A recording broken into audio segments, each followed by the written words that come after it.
Good morning. আমাদের মধ্যে দু ধরনের মানুষ আছে।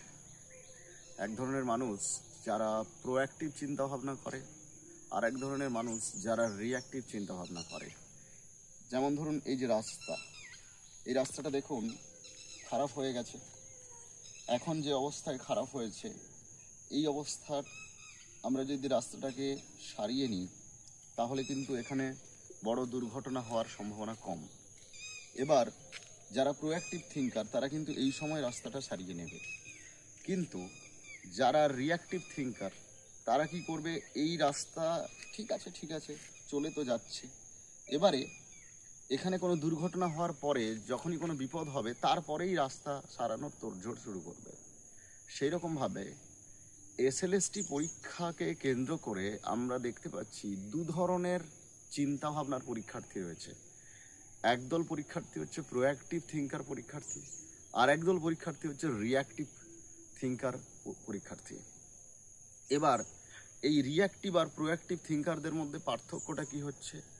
যারা রিঅ্যাক্টিভ থিঙ্কার তারা যেটা নিয়ে মাতামাতি করছে, তাদেরকে কে বলে দিল 34,000 প্লাস ইন সার্ভিস রয়েছে, সুতরাং ফ্রেশার্সদের আর কোনো সম্ভাবনা নেই, চাকরি ফ্রেশার্সরা একেবারেই পাবে না, তারা ডিমোটিভেটেড হয়ে গেল।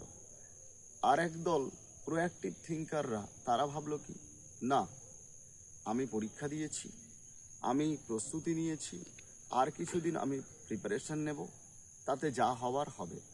যদি আমার একটা সিটও ফ্রেশার্সদের জন্য থাকে তাহলে আমাকে সেই একটা সিটই পেতে হবে। যেরকম এই যে আপনারা দেখছেন দিগন্ত বিস্তৃত এই যে ধানের জমি, দেখুন একটা জমিও কিন্তু ফাঁকা নেই, একটা জমিতেও আপনারা দেখতে পাবেন না যে ফাঁকা রয়েছে, কোনো চাষাবাদ হয়নি। একটা প্রবাদ রয়েছে, আশায় মরে চাষা। এই যে বৃষ্টি হচ্ছে, ঝড় হচ্ছে, নানান রকম দুর্যোগ, ফসলের ক্ষতি হতে পারে, এই সব ভেবে যদি যারা চাষি তারা যদি চাষাবাদ বন্ধ করে দিত, তাহলে আপনি ভাবুন কোনো চাষি এখানে দেখুন তারা কিন্তু প্রত্যেকেই এই যে একটা ভেবেছে যে চাষ করলে যা হবে হবে, আমার জমিটা ফাঁকা রাখবো না, আমি চাষ করব। আবার যদি চাষ না করতো তাহলে আরেকটা গানে আছে জানেন, এমন মানব জমিন রইল প্রতীত, আবাদ করলে ফলতো সোনা। তাহলে এখানে কিন্তু সেই আফসোসটা যাতে না হয়, সেই জন্য কিন্তু চাষিরা তারা কিন্তু প্রত্যেকটা জমিতে দেখুন চাষ করেছে।